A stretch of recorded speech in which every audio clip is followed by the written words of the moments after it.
Hey guys, I'm gonna take a minute. I'm gonna give you guys a few seconds to come on in here. I already see some people coming on line, and I got sitting here with Oren Galansky, my project manager and partner, and very good close friend now. Sitting outside playing stealth mode, and we're gonna get us some great content here. So I know this is one of the most important things for people is to learn how to do business remotely outside of your market, whether it's fix and flips, whether it's rentals, notes, whatever it might be. And literally you're going to hear from one of the best in the industry that I've worked with. So I'm going to give it a couple seconds. And now I see we got Bavana on here. I know we have a lot of people registered. Some people are going to be on for this. Some people are going to be hearing this later. But any questions you have, you can type them into the chat box here. That's why we did it this way, so I could ask Oren directly any questions he has. So I see some participants on. Let me know who's on, guys. If you're on, just let me know who's on. You know, shoot it in the box, in the question and answer box. Let me know who's here, where you're from, and we'll get started here in a second. And guys, no, Oren is not driving. Whoever's on here before knows I told them stop driving. So I'll get all those messages. When I used to do Facebook Lives, when people hit me up and like, dude, you're gonna kill yourself. Stop driving and talking. I had to actually go out and buy myself a little holder for the car so I could do that. But oh God, we're about to get interrupted here. oh no, are we? Oh, beautiful. Very nice. I'm on live video, boss. You want to say hi to my people? Hey, what's up, brother? How's it going? Good job over there. Appreciate it. I'm the only one that's been doing anything. Yeah. You're live on Facebook with a bunch of people. Oh, for real? Yeah. Hey. You look like Jason. It's one of our main guys here. Yeah, I'm the top-notch guy. Look at this. What time is it out there? 8 o'clock, and he's still working. It's about 8. We got Alex over here. Hey, how's it going? Oh, you might want to pop your head in real quick. You're on Facebook Live. Hello. How's it going, buddy? Thanks so much. Great job. I know Oren's going to come in later. We'll take a look. Yeah, I'm going to come in and show everybody what we're doing. Nice. We didn't even tell them. What we're doing. You didn't think I was going to come, huh? No, it's going great. We're trying to work the shit out of your clutch. It's going great. All right. Look at that shit. Well, this is great. All right, let me get back. I'll be there in a little bit. All right. Did you guys eat? Not dinner. Watching a pizza, but he didn't want it. All right, well, we'll do a little something after this. I told him I was going to order him a pizza, but I was like, I'll save $100, you fat fuck. Bye, guys. This is live. Jason. This guy's Jason from Friday 13th. I love it. Oh, my God. That's great. Well, anyway, guys didn't realize that they're gonna see this. I mean, there's no one in the world. I don't care who you are. There's no one in the world that's doing what you're doing right now, what I'm doing right now, taking people through the property. Surprising. They had no idea we're going to be here. The people that are registering had no idea we were coming to do this. We were just going to do question and answer. Well, anyway, I'm going to get started here because it's a couple minutes after 8, and I know your time is valuable. We got contractors in the house working at 8 o'clock at night, and they're not even close to being done. They're just doing what they got to do for us. And there's a reason why. It's because you're treating them really well. I mean, you're the guy on the ground. You're the guy handling day in and day out. I'm behind the scenes. So I leave it up. That's all on you. That has nothing to do with me. So I appreciate you doing that. But anyway, guys, this is Oren Galansky. Oren and I have been friends now for probably about 4 or 5 years. Started off friends through Facebook. Oren was from, out in California. He came to some of my events. He heard me speak. He asked me some questions, and we just kind of hit it off. He had a mindset kind of like mine. I saw the work ethic he had, and before I get involved with anyone, I kind of watch behind the scenes, and I don't get involved with anyone right away. It takes me a little bit of time to get involved with people. And Oren was just, I saw the way he was doing things, taking care of his investors. And over time, he would ask me questions, and he was very intuitive in the business and taking care of people. So, he had relocated down to Charlotte. Charlotte was an area I used to do a lot of business on non-performing notes. And he said, hey, I'm going down to Charlotte. Let's start doing stuff together. And we've talked about this, for about a year and a half already about Charlotte, right? We didn't just jump in. Yeah. So I want you to give them, do me a favor, because you could probably give your background, and you got a pretty extensive background.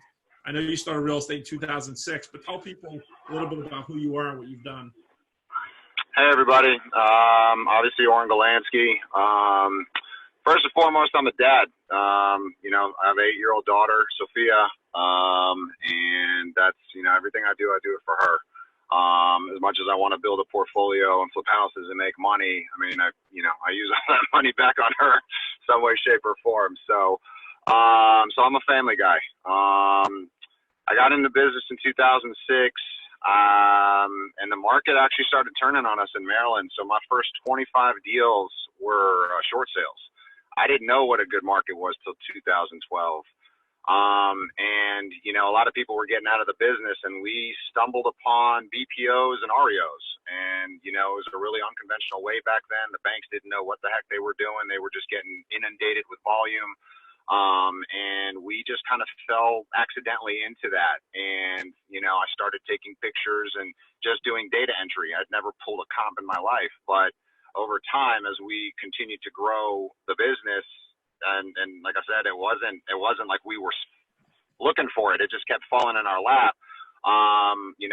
My brother, my cousin, my dad, they all started teaching me how to do comps because they were all doing the BPOs and doing all these REO listings.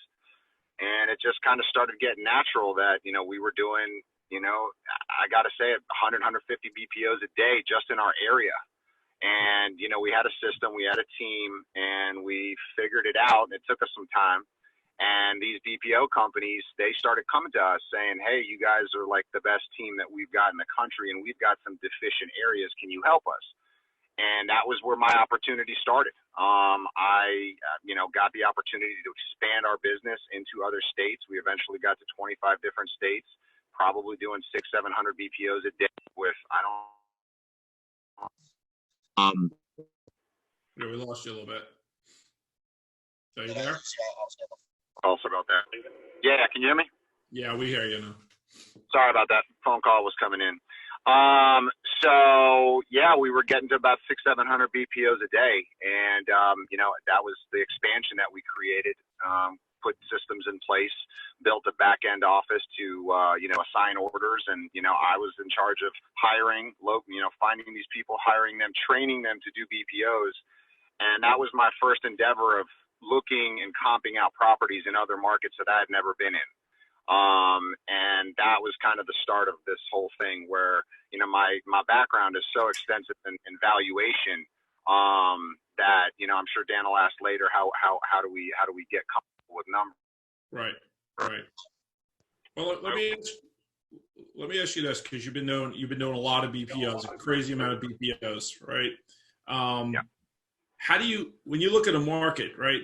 What do you look for in a market to say that, hey, this is a market I'm going to invest? I mean, you've kind of remotely invested as well. I mean, you were out in Virginia, Maryland area.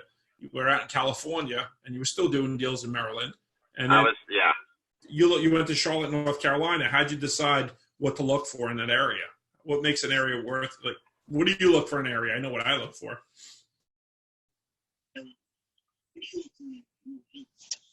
So it's a little bit different. I can't say that I've ever gone into an area and looked at an area to invest in.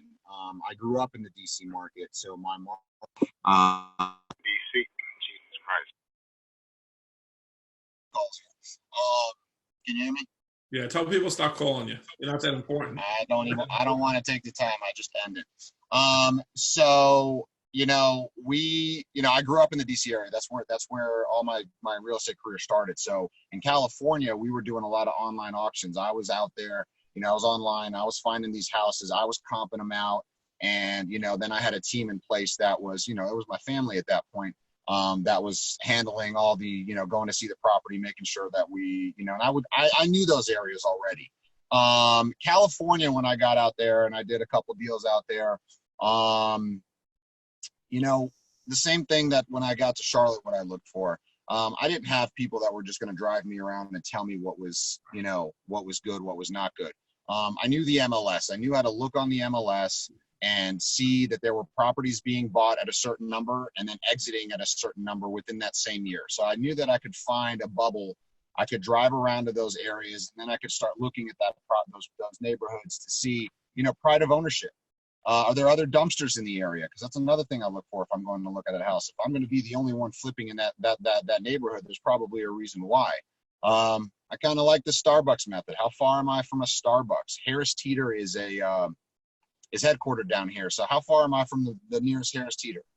Because they're on every corner here, but if you're 4 or 5 miles away from the nearest Harris Teeter, you're probably not in the best area.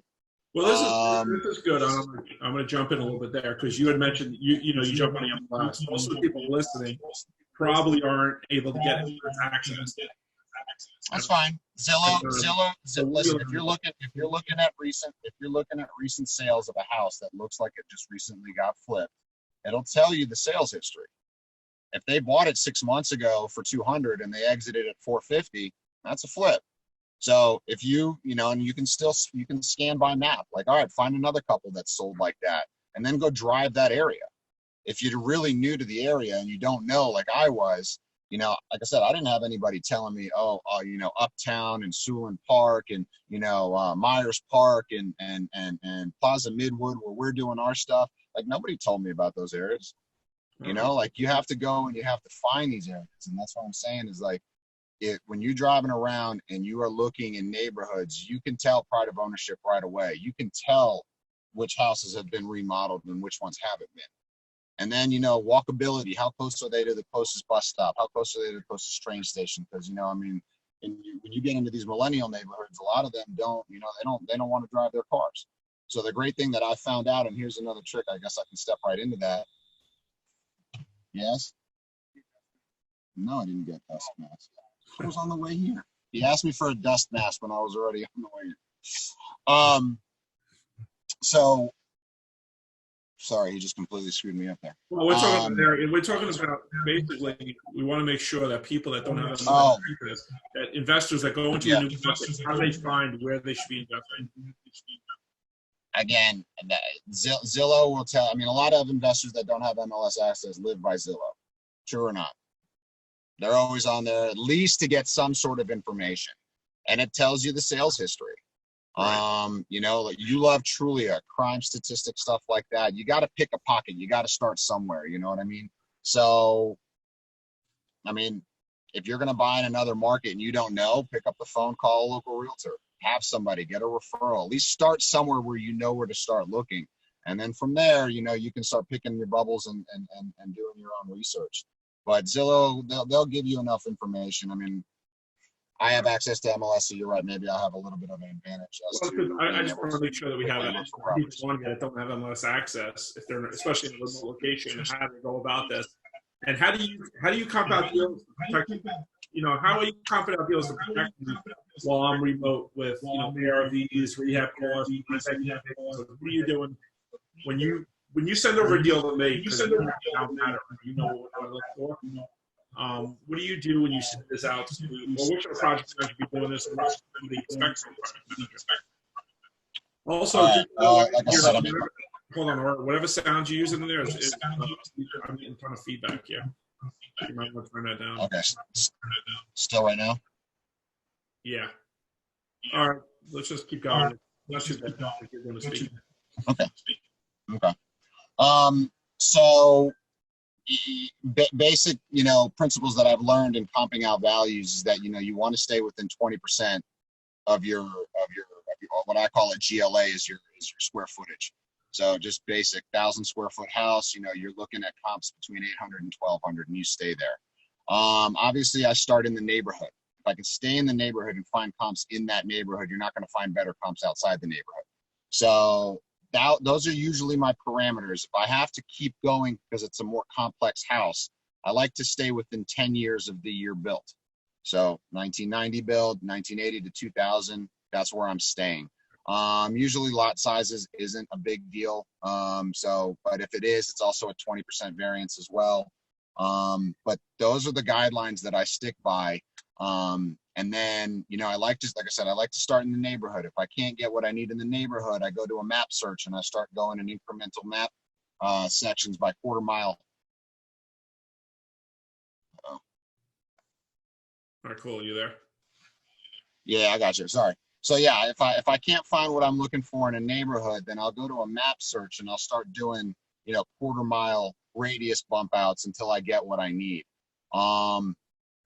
So if you want me to go a little bit more intricate, I can. But after I get that down and I have enough comps to look at, I need to cap my value. I need to find out where I'm not going. how high of a number I'm not going to. What's better than the one that we're doing?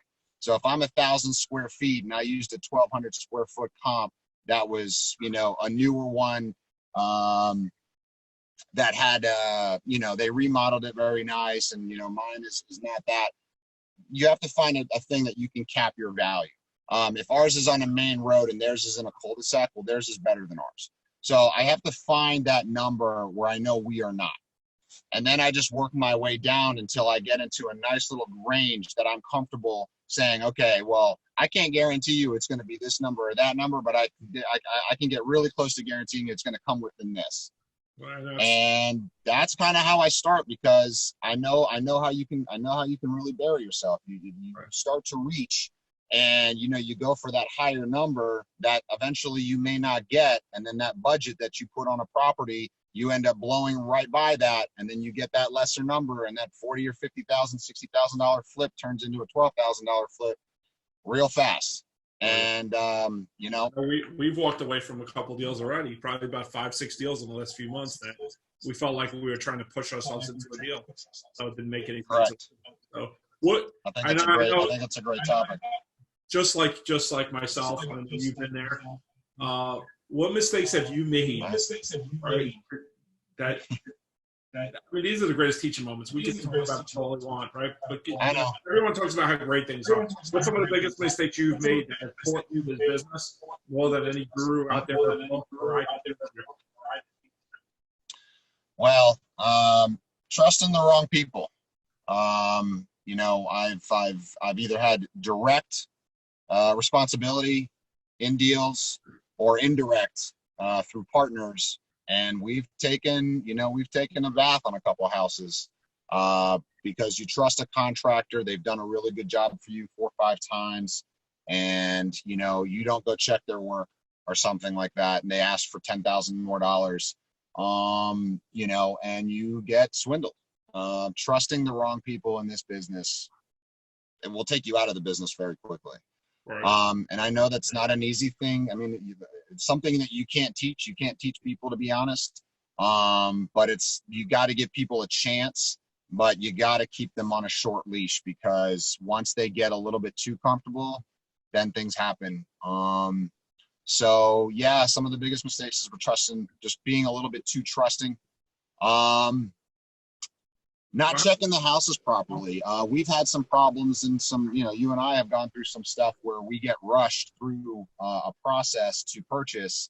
And the one house that always sticks out in the back of my mind is a house I did in Maryland. It was occupied. It was our first occupied purchase, but we got real excited because when we went to look through the windows, it looked vacant. So when they went inside, my team, they went inside and they looked through the house and they were like, hey, this is a great house. It's, you know, everything looks great. Like, okay, you know, we got a bid for, I believe it was $60,000. And if I tell you, we spent $130 because we had foundation problems. The floors were moving. They were dancing. That's when I became a floor expert, because there was 6 and 7 inch deltas in different rooms on different parts of the house, all over the place. I had 5 different contractors in there before that house was done. That was the house that hurt me the most. I think I called you on that. This was before we were friends. So being rushed through a process and not doing your proper due diligence will get you into a hole like that. Let me ask you that. Big part of that, because to me, trust is everything. And how do you see trust? I mean, because you've done deals before with other people. I know how I look for it. How does trust generally happen? How do you think it happened between you and I? As a project manager, what's the best way to develop that trust? Where you can sleep at night being remote.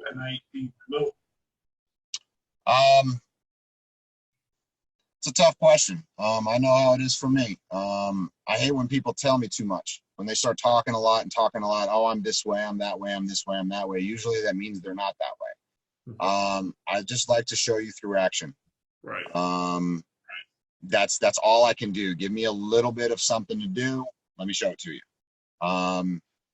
That's really it. It's nothing that you can teach. I mean, if you've got integrity, you've got it. If you don't have integrity, you can't buy it anywhere.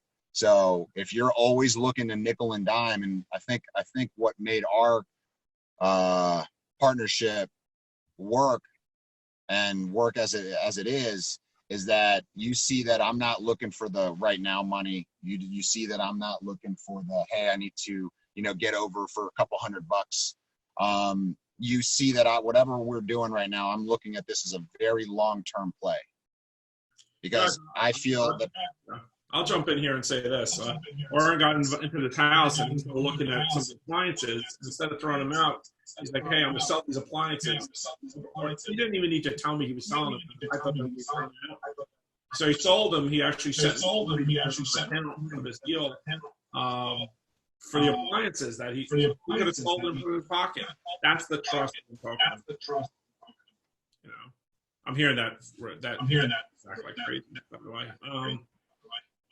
As a project manager, what tasks should I know what you do, but what teaching other people, if you were to teach them, hey, you want to have a project manager on your team, you're investing remotely, what tasks our project managers should they be responsible for? Everything. I know that's a very general answer, but I'll get back and I'll dig deep. I just see the entire job, from the scope of work, usually from the beginning. And when you're flipping houses and you're flipping older houses, you never can know everything.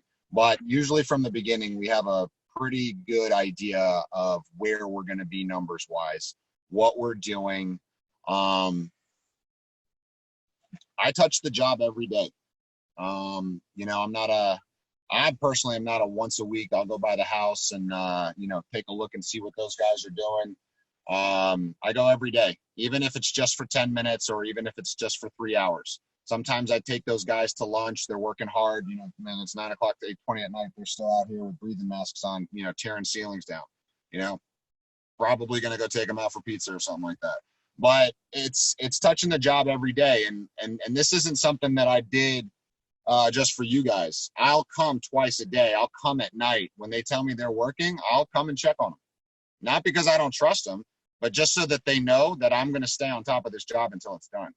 So if they tell me they're going to do something, they better they better be doing it. The coordinating between the trades. So what I did is I stopped hiring general contractors to do the entire job. So I have a main guy, which you met, Alex. He was the second guy. He's got some guys that help him every day. And he's very well versed in a lot of different trades. And then I'll bring in the electrician, the HVAC, the plumber, stuff like that. And I have to coordinate all that with Alex and go through the entire deal. And how do you vet and pay those guys? How do you? That's the important. That's where a lot of people I think are is because the contract. It's like the dog chasing the tail. How do you control that? How do you pay the contractors and how do you vet them? I know we had a conversation about this a couple of weeks ago, you and I. Yeah. So, I learned something just by doing this deal with Dan. We started getting them on the other house too, Dan. Starting getting everybody's W-9s. That'll vet about half of them out of there because a lot of them may not have one or may not be able to get one.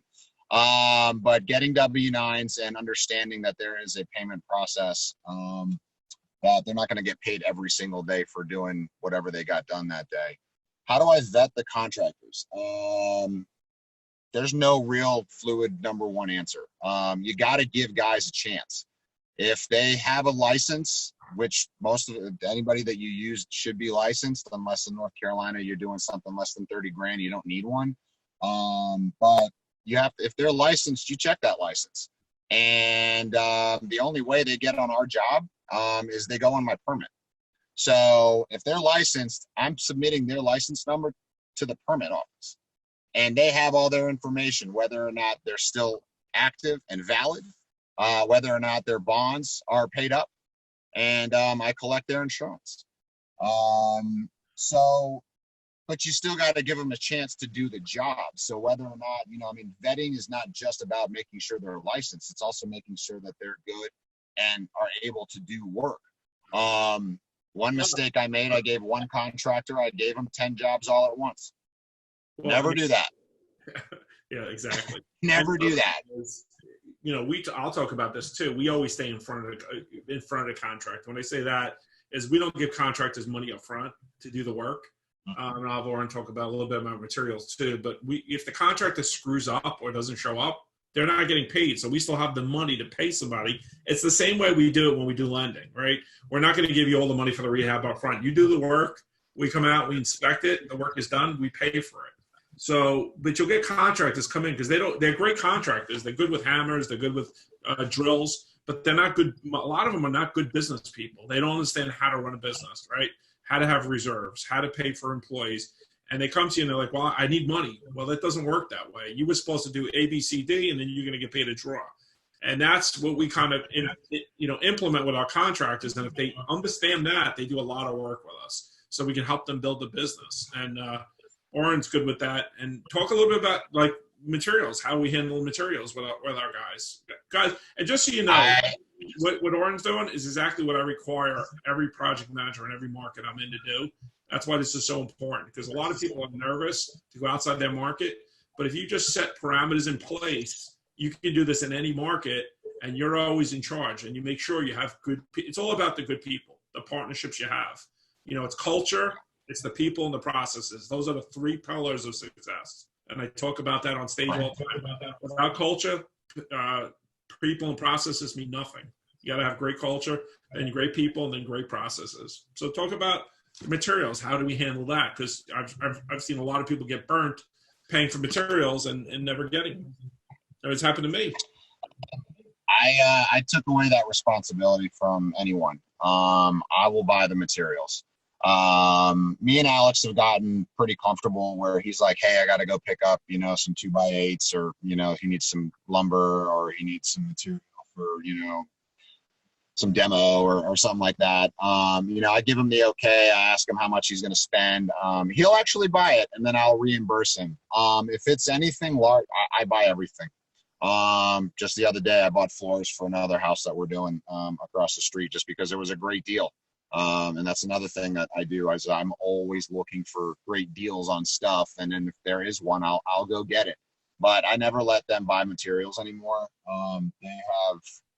Contractors have really, really, really screwed us up in the past. They tell you you're getting a high quality flooring, and they'll go to some wholesale place. They'll get the 90 cent a square foot stuff, and they'll tell you that's what it is, because they think we're schmucks, that we don't know, that we don't know the difference. And, maybe in the beginning you don't, but when you get burned and you find out, and I'll give you an example, contractor told me he was putting in really high quality flooring.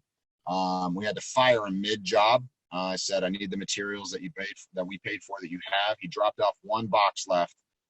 I took the SKU number, found out where he bought it, and it was this crappy, really low grade laminate stuff that, like I said, is 90 cents a square foot. And he had charged us, I think it was somewhere at like $6 a square foot for purchase and for install. So it was pretty expensive, but it was a really high end area. So we figured he was spending more of it on the flooring itself, not the install. But man, to be doing $5 a square foot on install and $1 a square foot on material, yeah, he got us pretty good. So, but I wouldn't have learned about flooring, man. I vowed that day that I'm going to know about flooring. Like I'm not going to have that happen to me. And that's another thing is. So you definitely learn the ins and outs about materials and stuff. We're getting some questions coming in. So as you're talking about it, I want to answer these questions because it's on topic. And I see yours. Sure. I see the questions. Antonio's got a bunch here. He was asking some questions about, materials. So he's asked, so you pay for materials up front and small down payment, or just materials? So we pretty much will pay for materials up front. I'll answer this myself too. We pay for the materials up front, Antonio, and then what we do is we give the contractor money after certain jobs are done at certain points. And Oren, I'll let you talk about what points do we pay the contractor. So we have, we have a draw schedule. So it depends on whether or not we have a loan on a property or if it's an all cash deal. So that definitely plays into how these guys get paid as well.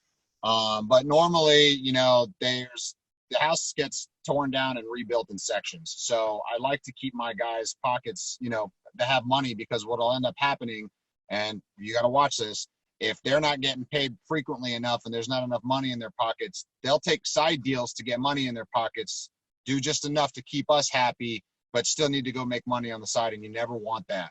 So I don't, as much as I want to put them on draws or, every 10, 15,000, some contractors can't do that. So usually with Alex and the way that I do it, he usually gets paid once a week, if not every 2 weeks, 10 to 14 days. And it's usually upon completion of items that he's done. So if it's demo, tear out a wall, moisture barrier and crawl space, siding removal, whatever it is, he gets to a point and, it accumulates several $1,000s. I'll go and make sure everything is done to satisfactory condition, and then I will pay him. What I do is about every $10,000 to $12,000, depending on the scope of the job, I will take him down to a notary and I will make him sign a lien release. So this way, if it's a $80,000 rehab, he'll sign 8 lien releases with the final, because it's happened to us before. You pay him, and as much documentation as you have, it's the hassle of going to court and all that crap that you have to go through. It's better to have the lien releases in place, because then they don't even think about it, because they can go put a mechanic's house for a second. How long it took me to start doing lien releases. I do lien releases even if it was family doing the work for me. And I cannot believe how many flippers out there, rehabbers are out there, investors out there, do not do lien releases with the contractors. You do it at every single job. Without hesitation, you do a lien release. If you didn't learn anything else on this, in this webinar tonight, and you learned that you do a lien release, because that contract at any time could put a mechanic's lien in your property, you will, good luck trying to sell it and not pay that lien loan. It'll be the last hour that lien will pop up. You make sure that you get a lien release on that. So I know you let me go through here. I know that you asked a couple questions, Antonio. I think he kind of answered those. Back to Victor had asked, I know the answer to this, but I'll let you answer. He was kind of wondering where you get your deal, where we get our deals from, wholesalers or the MLS. So we have a lot of right now, we as soon as I got to Charlotte, which was less than a year ago, I got, within weeks, I had my first flip. It was an off-market lead that, I purchased off-market leads. So it came from that. These several ones after that did come from really good wholesalers. I'd worked with them in other areas as well. These houses were decent deals. But, I don't really necessarily love buying from wholesalers, but, I'm ramping up some marketing to purchase additional off-market leads. Plus, I drive for dollars. If you guys don't use Landglide, you should. It's the best app out there that I've seen. Driving for dollars, and you pin drop what house you just saw. It's the best $10 a month I've ever spent. And, within, a day or two, if you, drive a decent amount, maybe an hour a day, you'll collect 30, 40 houses a day, because the neighborhoods they're inundated with stuff that you could look at and identify a property that's a good one for you to later skip trace, drop a mailer, door knock. So those are the ways right now that we've gotten the first initial deals here. We're either wholesalers or my own personal efforts, buying off market leads and stuff like that. That's great. That's actually, and I know a big part of partnerships, because we are partners on deals that we do. I know a lot of big parts of partnerships where you guys got to be careful what is understanding what your core competency is and what your true value is, right? So in what your true value is and your core competency is and your expertise is, what do you see when you do a deal like this? What is your core, what do you think you bring as your core competency where you're responsible for? Because I know we've talked about you, I don't want to touch that, you touch it. And I'm saying, I don't want to touch this, you touch it. What do you think makes a great partnership and something like that? I know you're laughing over this, so you already got something going through your head. Well, it was something that we talked about, and it's going to be a little bit of a longer answer. I've been a realtor since 2006 in 3 major markets. like I said, I only started flipping houses 5 years ago, and in the beginning it was remote. I really started digging into it probably about 2.5, 3 years ago, and I started liking it way more than being a realtor. It was just, taking a house that is crap and turning it into something that's beautiful, and over time. And yeah, there's struggles. It's hard. It's not easy. You're buying yourself a job. If you want to flip houses, don't by any means think it's prestigious to tell people you flip houses. It's not easy, as most of you probably already know. But I really did like it, and I just happened to have a very strong valuation background, so I was very confident in being able to find a house and know what it would be worth when we sold it. Negotiating and getting that deal, but learning the scope of work and how much things cost, that does take time. There's things to this day. I'm not an expert by any stretch of the imagination. There's things to this day that I still underbid, because I'll use a previous deal and I'll be like, oh, well, so-and-so did it for this much. It's only a little bit more. How much more can it be? And I'll give it a buffer, but I won't give it enough. I mean, there's still things that I still learn every day in this business. Well, I was going to say, talk a little bit about too. Aaron and I speak sometimes multiple times a day. It's not like he goes and does this and we don't speak. I love speaking, but if I was with him, we'd be at these houses together, because I just truly I love it. It's not work for me. And him and I we become really close friends, and we love hanging out and talking, but it's just bouncing ideas off each other, which is really cool. But today he called me up and, tell people about the electrical, not an issue, but the electrical thing that came up. And we were talking about pricing and time and saving time. Time is money. People don't understand time is money. It was the plumbing. No plumbing. And so that's right. Yeah. So yeah. So like I said, I just moved to Charlotte, and I know what plumbing costs me out in California, and I know what it costs me in Maryland. So I had a plumber that I thought I was going to use on these two jobs that we're doing, and he disappeared. So I had to go find another one. I hit the phones and called my guys that I know, and we started getting referrals. And I was I hit Facebook and Google, and I started calling people, and I interviewed people. I met them at the house and got people.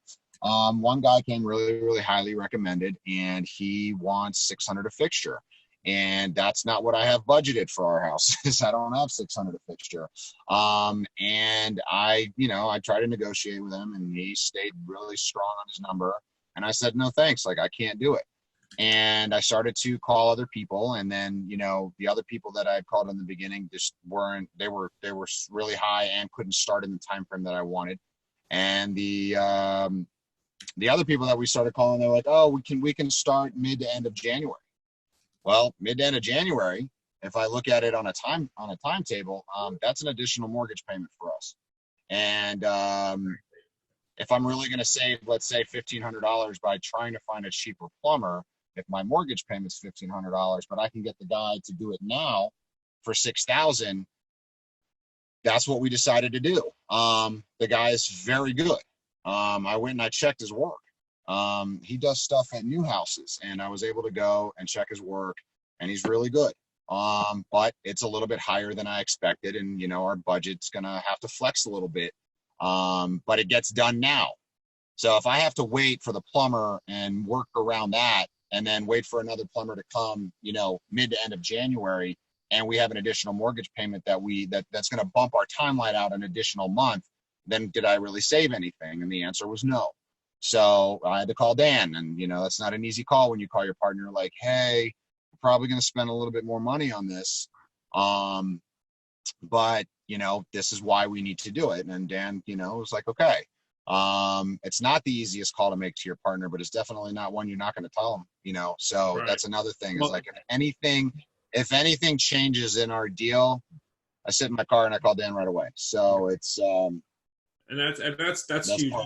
That's like my idea. So that's trust. That's the trust that you earn, is because communication is everything, guys. Even if, and I'm going to take this a little further, if you guys are involved with private lending or hard money lender, and you fall behind on a payment, pick up the phone and call your lender. Don't go dark, right? Because most lenders are going to try to work with you. It might cost you a little bit more money, but they're going to work with you. They're not looking to take your house. So communication is everything. The bottom line is you got to get through this together. Kevin Christians, he's knocking the ball off the leather off the ball. He's crushing it this last year. I think he's up to like 13, 14 rentals already, something like that. It's a couple subject twos. I love what he's doing. He's positive. He's helping. He's giving back. He's helping other people. But he asked, great question. I'm going to answer it first. But he asked, what's the biggest mistake you've made in real estate that you wish you could take back, for both Dan and Oren? So let me start off, Kev. I have a couple I'm going to give you. I'm not just going to give you one, but I'm not going to drag them out too long. And I'm always willing to help you. You need anything, let me know. One thing is selling a lot of my properties. I think I talk about this on stage a lot. I used to go out there and I used to sell my properties to make $40,000, $50,000 on the flip. And I did that over 1,000 times. I've done that. And the problem is I was chasing the wrong things. If I would have kept those properties long, I would have kept them like you're doing, keeping rentals back when I started, I would have over 2,000 rental properties, single family homes right now. And that was my biggest thing. My second thing I would say, they just came to the top of my head. There's so many I can give you, but the top of my head was trusting without verifying. I'm one of those people that trust very quickly, and I don't verify. I just trust, and I believe the best in everybody, right? And like everybody from contractors, right, to put liens on you after you pay them, like Lauren said, to partners who are taking money and lying to you, who wholesalers that are, going scamming you. If you're a wholesaler, right, I used to wholesale deals. I would sell deals to people before I closed on them. They would go around my back and go to sell direct. So it's just really not trying to work with so many people, trying to work with the right people. And then thirdly, I'll give you my third one. I used to think everything was a cost instead of an investment.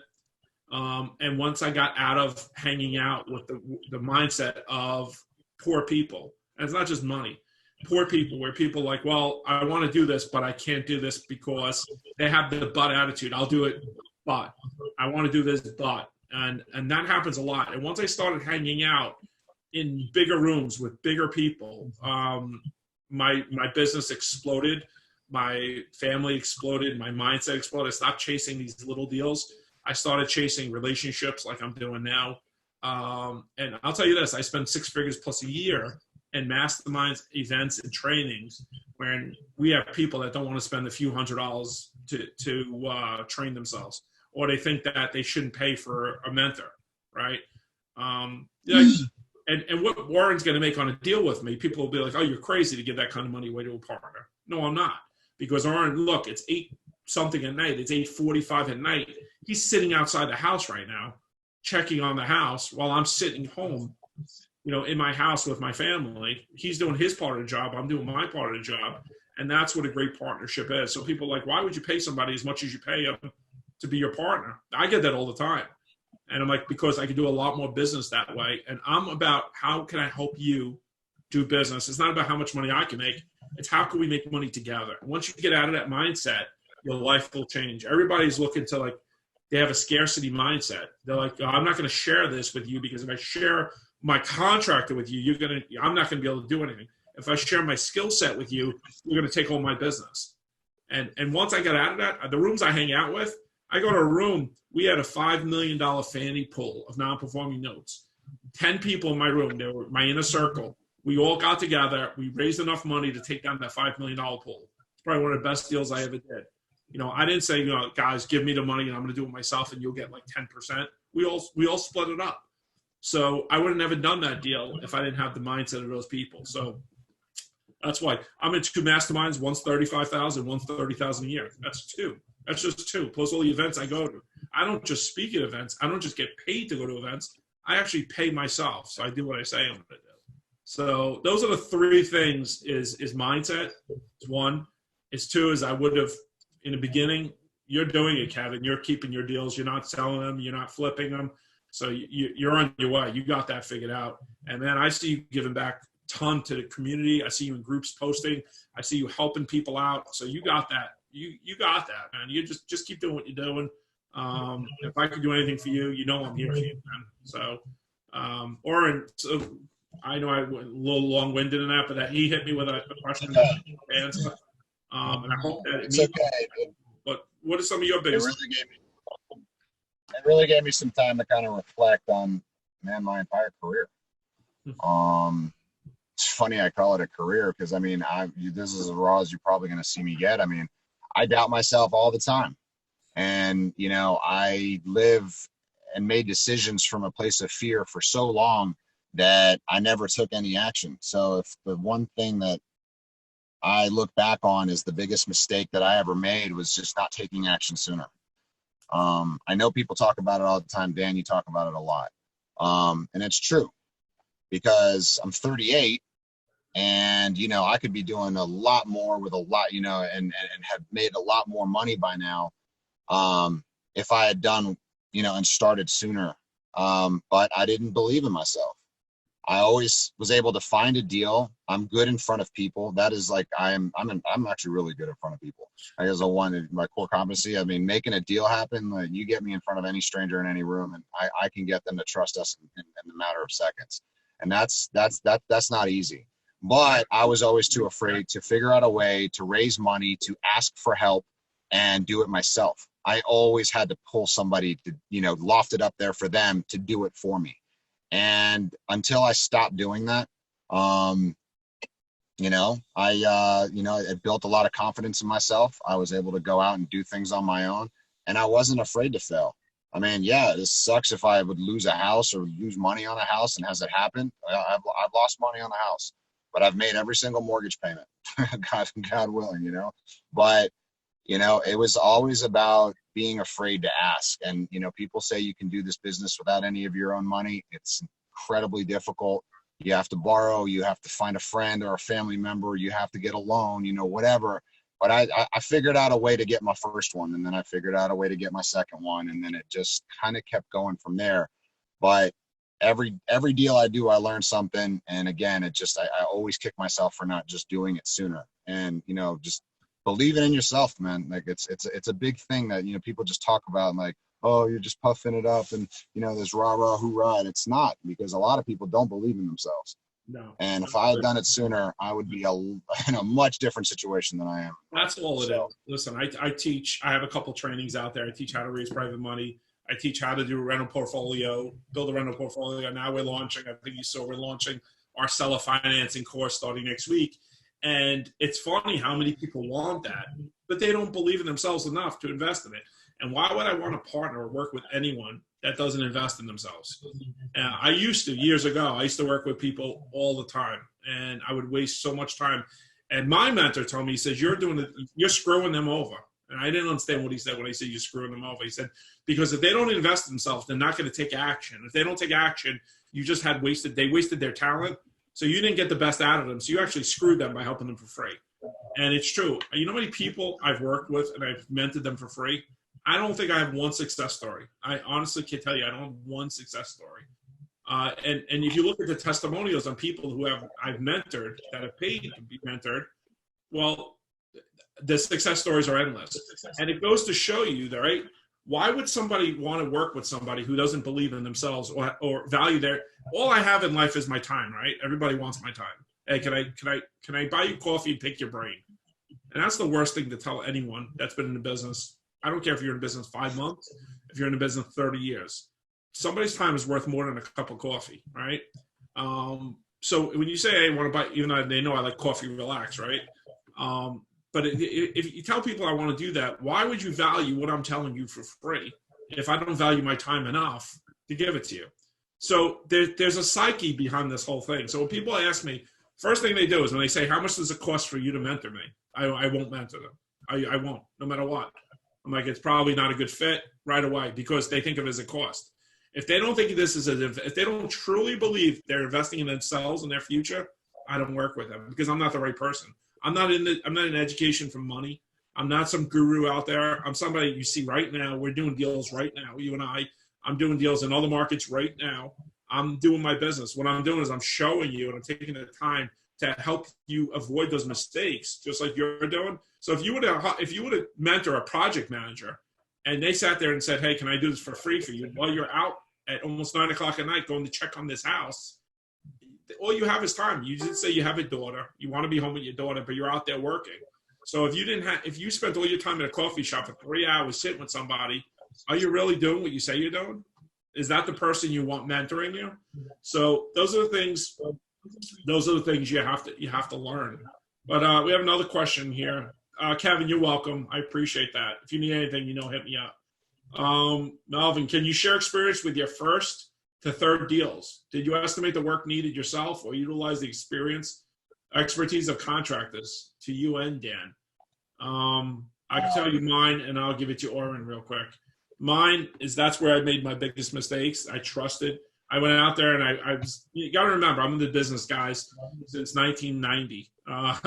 Actually, 89 is when I bought my first deal. They didn't have all these, FaceTimes and webinars, and every day you can go to 4 or 5 events. You can learn from guys that are in the business 6 months, a year. They had literally 3 people out there. They had like Russ Whitney, Carlton Sheets, and Robert Allen. And you go to their event, and there's a couple hundred people in the room, and that was it. And then you go out and you're like, go to a realtor, you try to find a house, and you overpay for a house. And then you found some contractors, and I was a young guy, they screwed me around. So that was my first to third deals. It's a little different now. And I'm going to, you got guys on this page like Kevin, he could probably give insight. Kevin, if you want to answer his question through there, I'd love your insight too, because you're at like 14, 15 deals, and you're crushing it. But I'm sure you've had some issues too. But Oren, on your first to third deals, how did you do the estimate for work? Without knowing what you were doing, he's laughing. I can almost imagine. I remember the headache I went through. Yeah, my first deal. Oh my God. All right, my first deal, I found an off-market property, and I called a family member, and I said, hey, I've got this opportunity, I think. Let's run the numbers. We ran the numbers. We thought it was a good deal. And then I said, who's going to do the work? And he had a friend who was, capable of doing contracting work. And he talked him in, or if somehow they came back to me like, our contractor is going to be our partner. He will pay for all of the construction cost. That's all on him. So we just have to take down the house, and he'll do all the construction, and we'll be partners. So I found the property. I got the loan. I borrowed the down payment, and my partner oversaw the job. My biggest problem is that we were 4 months late. It was probably a 2-month job. We finished somewhere between month 6 and 7. Took us a couple months to sell it. And at the end of all that, the deal made $50,000, which is awesome. But when you split that with a contractor, and then you split that again with your partner, and you make $12,500, and basically almost all the risk was on you, that was the experience that I had in my first deal. So I knew that I would probably never do that again. It was my first one. So we did make money. We did not lose any money. Ultimately they finally did it. It was a good job. I definitely got into it with that contractor, because he ran out of money. He didn't have enough money to keep the job going. So he would take side jobs to fund our job. So that's what I found out later as to why our job was so late. But that's kind of where I learned, hey, make sure your contractors are lined with their pockets are lined, because they'll go do that. But yeah, that was my first flip, and that was 2013 or something like that. So what tradespeople do we have now, and how do we save? Big thing. Now let's talk about this. So you have tradespeople. How do we save money with them? Well, I mean, I know what our costs are on our main trades guys now. And it's because I ask them, because I say, hey, I'm not going to be able to call you on every house. So how do I estimate what it's going to cost me for this house with you? And they all have their way to do it. And they actually have helped me estimate how, to estimate how much it's going to cost for them. So I know how much those guys are going to be. I now have decided that I'm going to have one main guy. Right now it's Alex. He's got an apprentice right now who's Matt, and we're going to shuffle them back and forth. But they see the future with us too. They see that we are going to be buying in volume and continuing even during the downturn, because our business model is not actually to flip. Our business model is to hold and to do what, you know, you're doing in your other emerging markets. So Alex has been amazing in terms of being flexible on pricing and stuff like that. But you know, the trades guys are the trades guys. Like I said, the plumber, I mean, they stick to their price per fixture. My electrician, I know how to do it. He's $2.60 a square foot. You know, my plumber, you know, for a 1,300 square foot house, I know the roughing is about $2,800 plus the unit. And, you know, the units aren't cheap. So I know that my plumbers are usually going to be, I'm sorry, my HVAC guys are going to be somewhere around that $9,000-$10,000 mark, depending on the size that we do. Just lost the light there. Hold on. My bad. I see. But the saving costs again is me taking over the job and not giving it to a general contractor, because I definitely save costs by, you know, buying the materials. I've learned how to split up things to make things cheaper for us. So I won't just hire a concrete company. I will find the people to do the concrete, but then I'll order the concrete myself. So if I'm pouring a driveway and that driveway is supposed to cost me, let's say $8,000.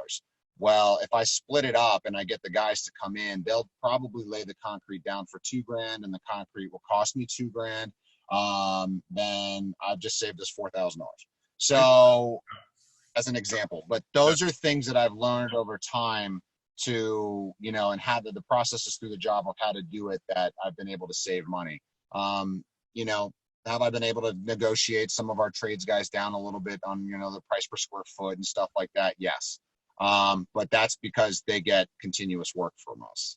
And guys, what's important, I'm going to jump in there. What's important with that is, back to the whole thing is a lot of people they just hire contractors from remotely, and they expect their contractors to truly, and I believe even if I hired, you know, Oren to manage this project, he wasn't a partner, his morals and ethics, he would still do, I think he would do the same thing, because that's just the character he is. But most people, they have to feel like they're part of the deal, right? So him being part of the deal, he's looking to save me money. So I look at, and then it goes back to your mindset, your scarcity mindset.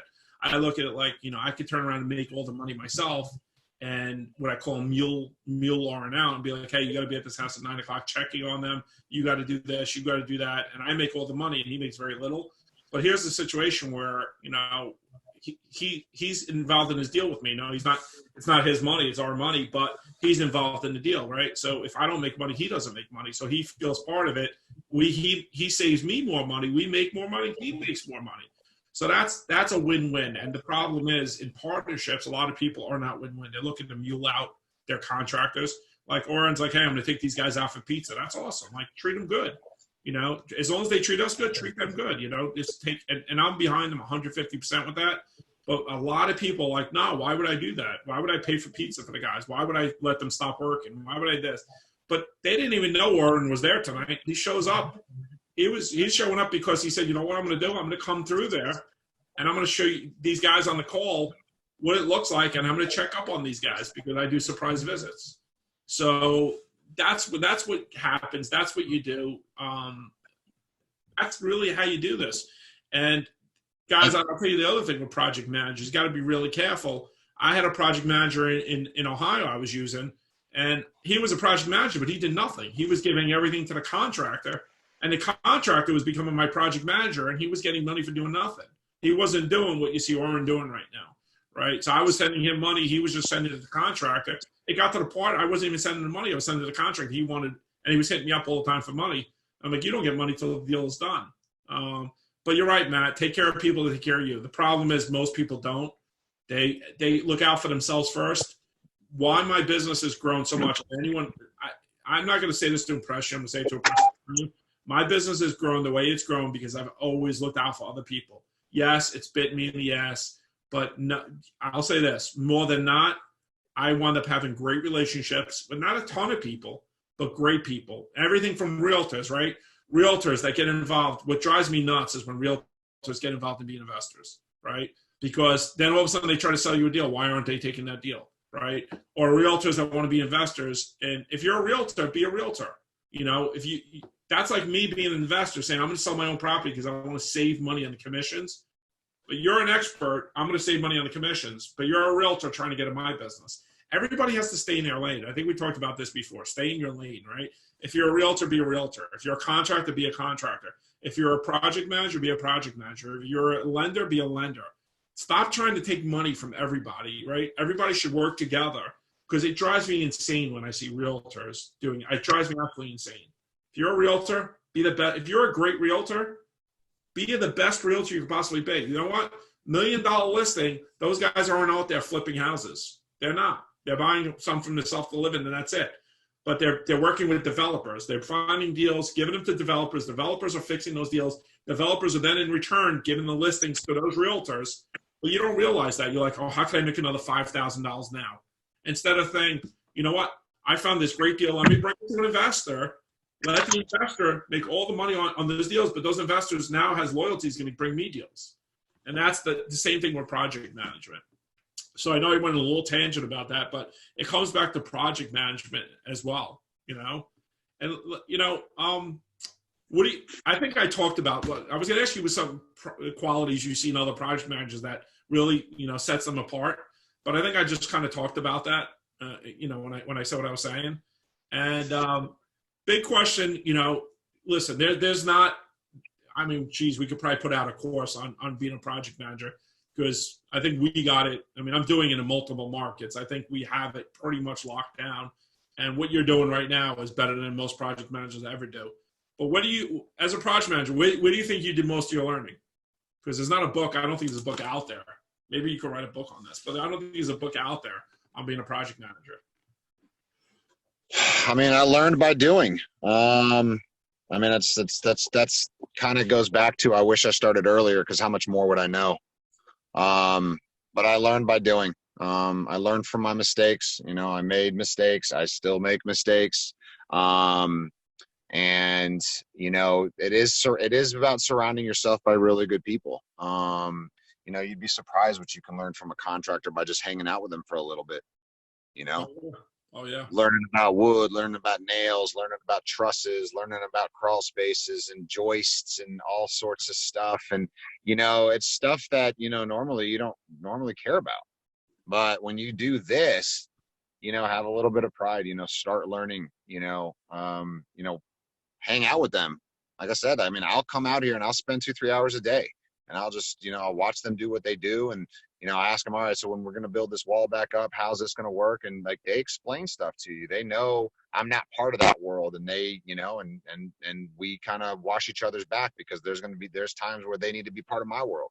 Hey, I'm looking for a house. I need to buy one. Make sure I don't overpay, stuff like that. Well, I got their back. Like, I'm not going to put them in a bad situation. And, you know, they teach me stuff.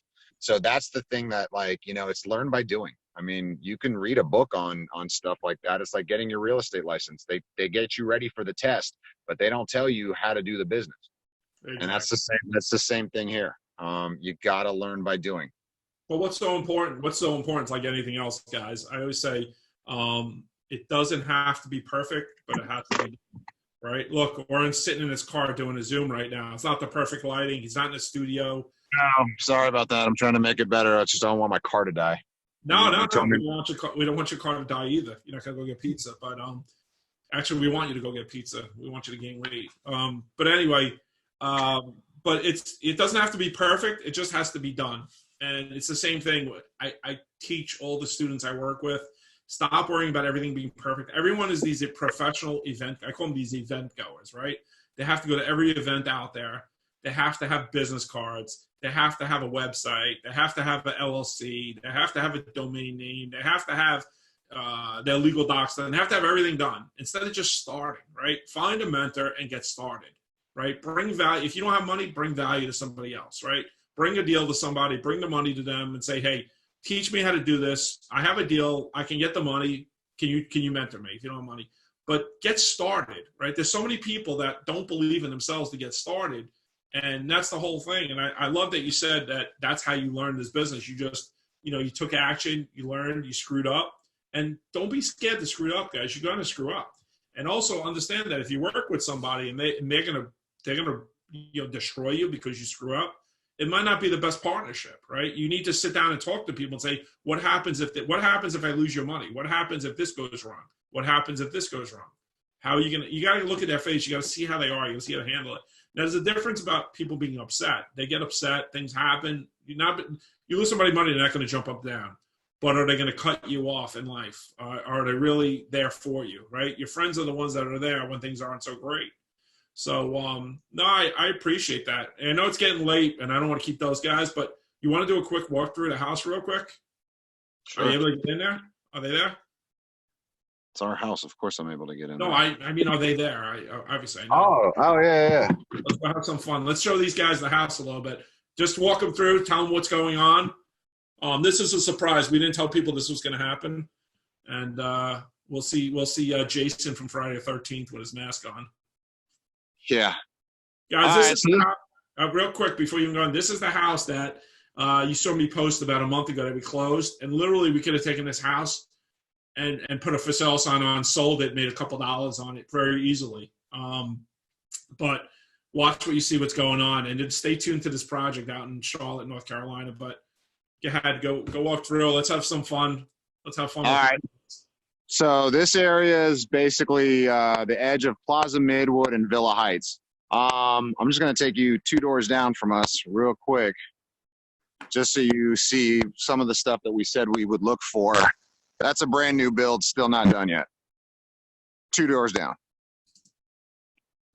True Homes built in this house. How much is that going for? I don't think they have a number up yet, and I've never been able to get in touch with the seller. But I can tell you the one across the street, this looks about the same size. I mean, this has got to be about 3,000 square feet. So we had one across the street, 3,200 square feet, went for about $815. I would think that it's going to fetch a number just pretty close to that.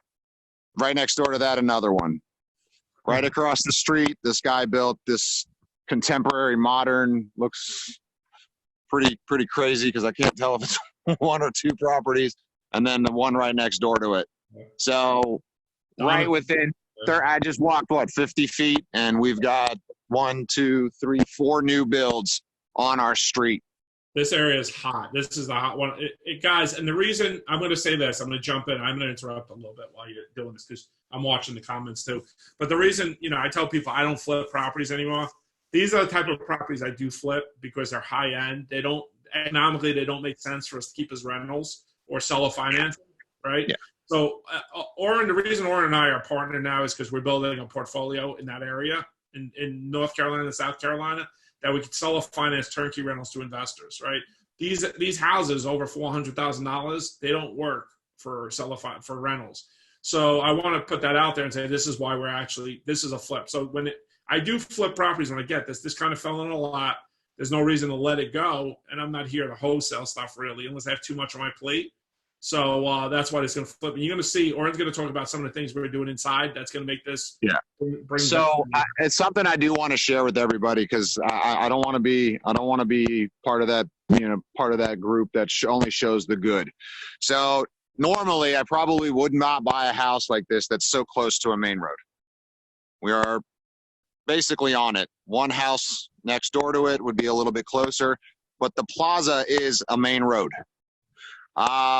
But particularly like Dan said, this area is super hot, and there's something called the bike lane that is going to take the plaza down from 2 lanes to 1 lane. And the way I learned that is I called an agent in the neighborhood who sold a house nearby, and I had some questions about his house, and he told me about the area. He was more hyper local in this area than I knew about because I just got here, and it was something that I knew would be an amazing selling point for this area. So the house in its location, no, not great being across the street from a main road like that. However, this area is so hot, this house can overcome that very easily. So just something I wanted to share. Yeah, and there's backyard, so there's space for kids to hang out. Donovan said neighbors must love this at 9 p.m. Well, they got to know we work. We don't shut down at 9 p.m. We keep going. But look at this. This is Alex. Hey, what's up? How you doing, bud? We got Chris. Say hi, Chris. What's up? And then we got Matt back there. So I can show you pictures, or Dan can upload pictures of what this house looked like probably 4 hours ago. You could still see the hardwood floors. The walls, were still, all the drywall was still up. That had gotten, a little bit of demo. But we had this idea that we are going to vault the ceilings in this house. So they've been here all day, taking out the ceiling up to the rafters. And given the right circumstances, that part of the house over here, I don't know how much you guys can see. These are going to be bedrooms over here. Over the bedrooms, we're going to make a little loft area. And it's stuff like that. And I'm going to turn my camera around so you guys can see. It's small ideas like that with these older homes that really can squeeze out, an extra $10,000 or $15,000. Maybe more. It's a small home. It's a shotgun. It's 1,300 square feet. It was originally a 2-bedroom, 1 full bath, and we're turning it into a 3-bedroom, 2-bath. And by vaulting the ceilings, we realized, hey, we can have it nice and airy on one side and maybe give them an additional area to do stuff in on the other. Put a desk, make it a playroom, make it something, but it's going to be nice and open.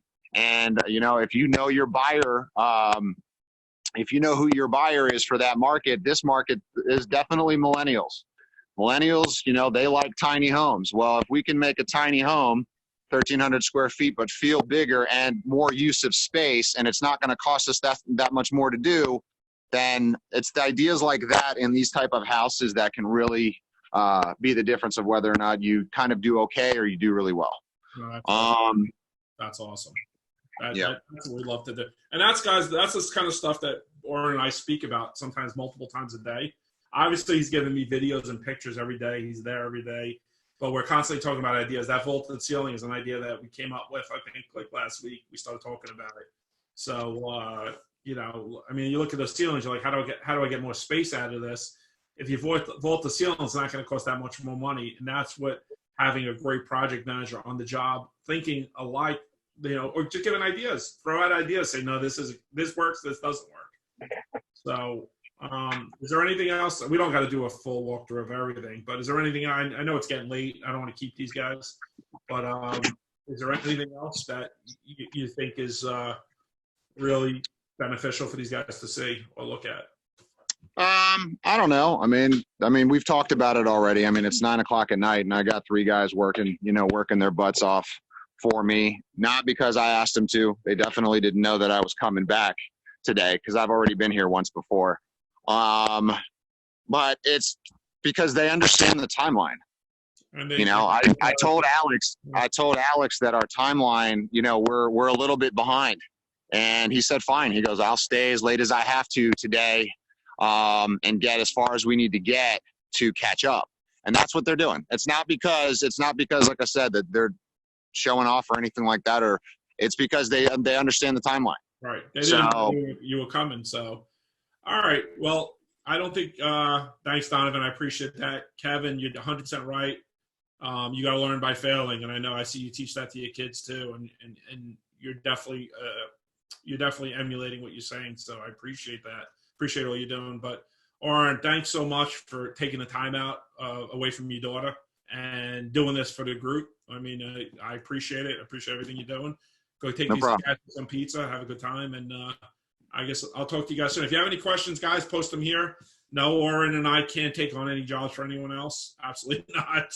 We're too busy right now ourselves. But this is just out there for you guys to learn how to hire project managers in remote markets. And if you have any questions, post them in the group here, and one of us will answer them. Or anyone in the group, feel free to answer them. We'll talk to you guys soon. Thanks so much. Have a good night, everyone.